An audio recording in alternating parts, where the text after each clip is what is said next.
Cooking polenta today, but first, before I get into the cooking specifically for Kidwell, who I won't see for many months, I got a new low in the baseball immaculate grid. The outro to today's video for Kidwell and for anyone else who likes the grid and baseball, going to be the unveiling player by player of that 3x3 grid. Stay tuned for that. But first, this is probably going to be the longest cook ever on the channel because I actually had to start this yesterday. So let's cue up the flashback part of this video.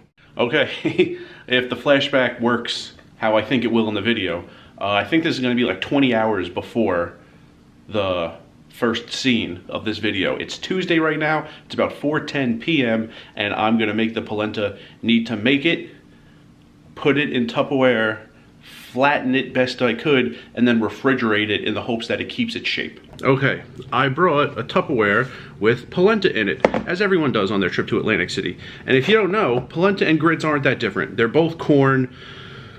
I think officially, whether it's grits or polenta has to do with how coarse it's ground, although I'm pretty sure that's just some farce perpetrated on the American public because I think it's color.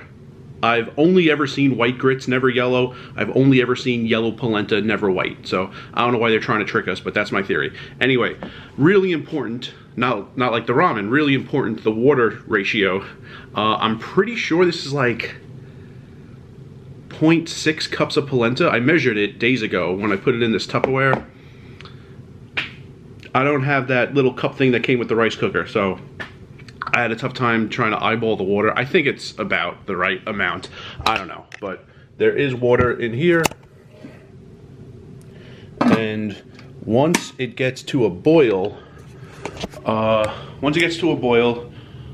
the polenta in slowly while whisking it with that, you know, white plastic spatula thing that came with the rice cooker. And then, I mean, I think this polenta only really requires 5 minutes. It might be a little gritty after just 5 minutes. I mean, I've watched cooking shows where the guy says he's like stirred it for as long as an hour. I think an hour is unnecessary. Making it in my parents' house, I usually go like 20 to 30 minutes, but I don't know. I'll go like 5 minutes, maybe 10, and then put in some butter, and then flatten it, and then hopefully I have something that holds its shape when I put everything together tomorrow. All right, it's boiling. While it's boiling, slowly whisk in the polenta.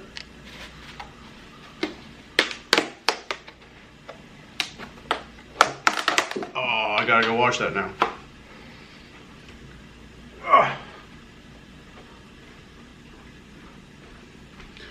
All right, slowly, look at that, some nice polenta. Slowly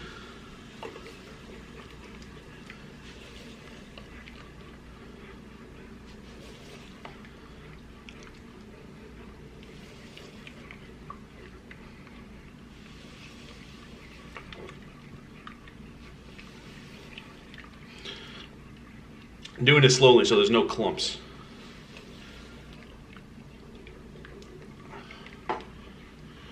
Okay, do this for a minute, then I can take it off the heat. Alright.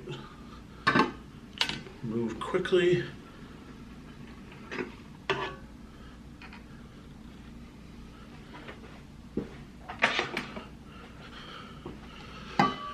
And just stir for, I don't know, as long as I feel like it.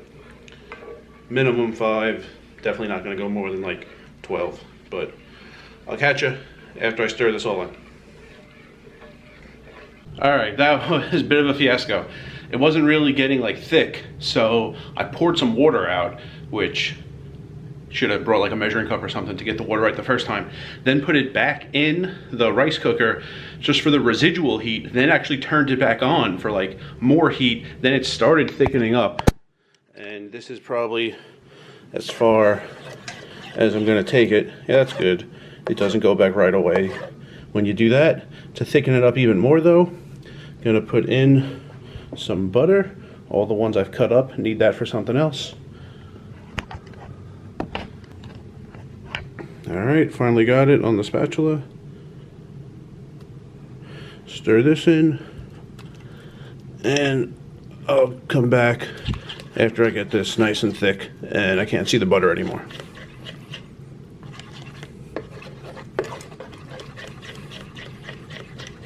Alright, nice consistency, butter's gone. That's the consistency that I have. I would like it a little thicker. You could also add cheese if you don't have butter, or both, but there we go. Taste a little bit. It'll do. Here, Tupperware has been in the fridge because the polenta is hot. I don't want the Tupperware, I didn't want this at room temperature because the hot polenta would really mess up the temperature of the fridge, especially a small one. So I had this in the fridge. This is cold. And let's just get this in here.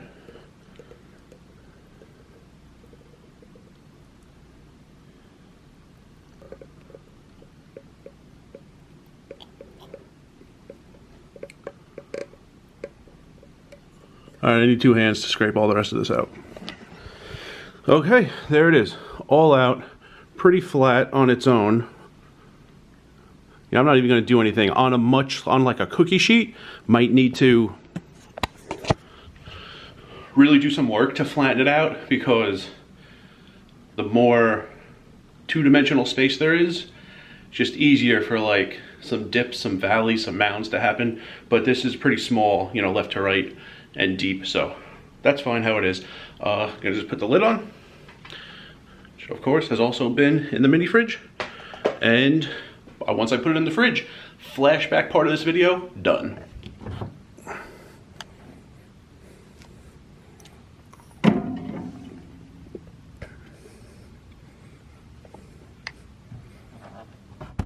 And we're back. So most of the cooking was yesterday. Today it's pretty much heating up the tomato sauce, not much else. But had to make the polenta, had to let the fridge set it. Hopefully it keeps its shape. Polenta isn't really something that keeps its shape. If you haven't worked with polenta, it's like mashed potatoes, trying to get it into like a ball or a cube. When it's hot, it's impossible. When it's really cold, maybe. So let's check on the polenta. All right, took it out of the fridge. And here we go. Now,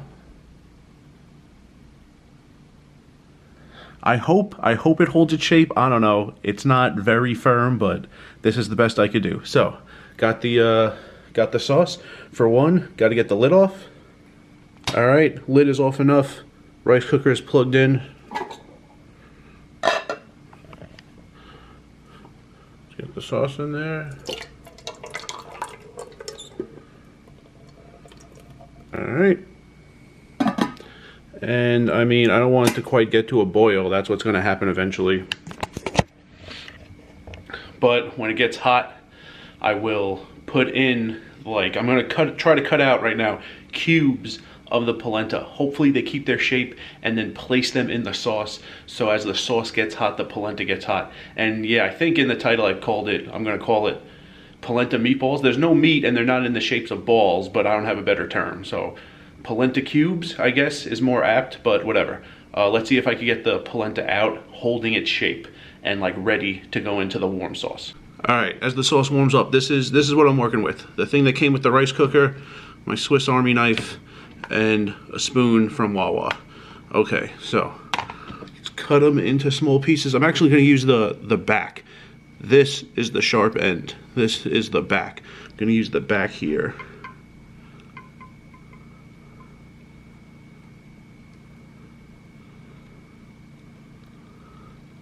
Alright, it looks like it's keeping its shape pretty good. I guess I'm going to go 3 cut. There was a spot there that was kind of wet still.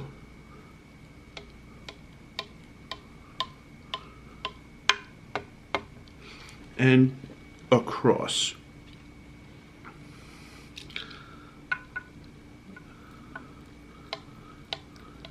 Alright, I think it's better than I expected. When I try to take them out, that'll be the real moment of truth.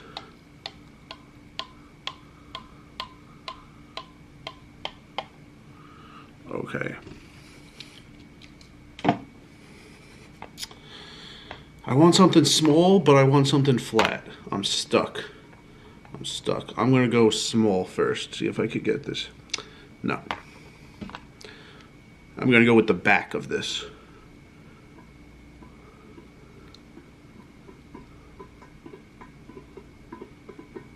Oh, okay.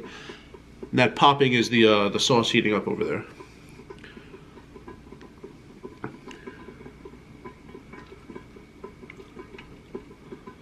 All right, kind of keeping its shape. Got to be delicate, but it's kind of keeping its shape. All right, got them out, and they're keeping their shape pretty good. So I got some space to work with them to spoon them out. This is getting hot. So there's really, I mean, it's on or it's off. I don't really have like a low setting here. So I'm gonna place these in and probably just go back and forth. Like, all right, it's off, there's still residual heat. So I'm gonna place them in and see if they get warm. If they're not getting warm enough just from this, then I'll turn it back on and go back and forth like that.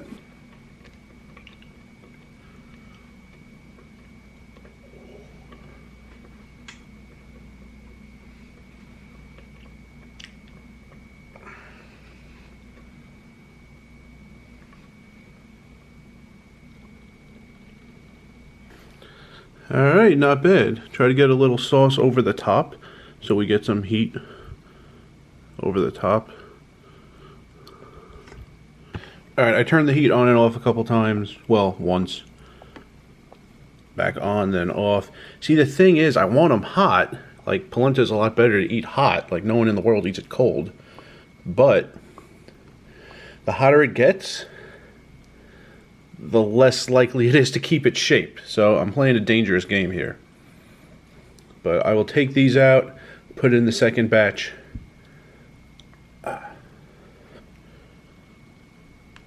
Okay, gonna do unconventionally the taste test here. The second batch is in. One of the second batch already lost its shape. It kind of cracked into two. If you could picture like trying to quarry marble and one of the giant slabs just cracked. That's what happened in there. So these are only gonna get worse. They're hot right now, just took them out. Gonna get some salt and pepper on them, then try it while it's hot.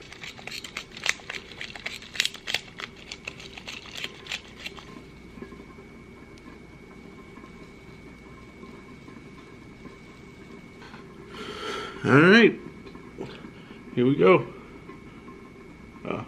You can see this one, so I'll try this one.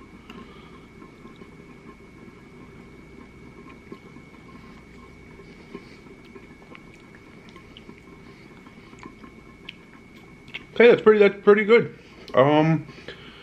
So yeah, it tastes like polenta, like if you just made it and no shape, like mashed potatoes.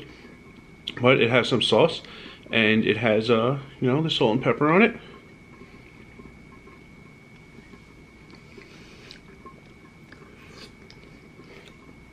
Oh, it's better than I thought. You might ask, what's the point of putting it into cubes? Why couldn't I just make it and then put some sauce on it? Polenta, it's not really something that goes with sauce. It's, you know, it's corn, so I think the flavors match. It's just that if you just had like a scoop of polenta on your plate and put sauce over it, yeah, I guess it's similar to like gravy and mashed potatoes. It's not unheard of, but it's usually just mixed with butter and cheese. You make it when it's pretty close to done or is done. You put in the butter, you put in the cheese, you mix it so you can't see the butter or the shredded cheese anymore. And it's often like a side dish. It goes very good with like sausages, pork, short ribs, those types of things. So it's often a side dish, but I think the flavor goes with sauce, but I don't want a polenta tomato sauce soup. So I wanted to get these cubes, call them meatballs in the title probably, but these like polenta cubes, so there's some shape to it. It's not just like, you know, like squeezing like dye into water to turn your water red. Like I didn't want something like that. So this has some shape to it, and I will get the second batch out and enjoy that. But for right now, these came out pretty good, especially considering I made them in a hotel room.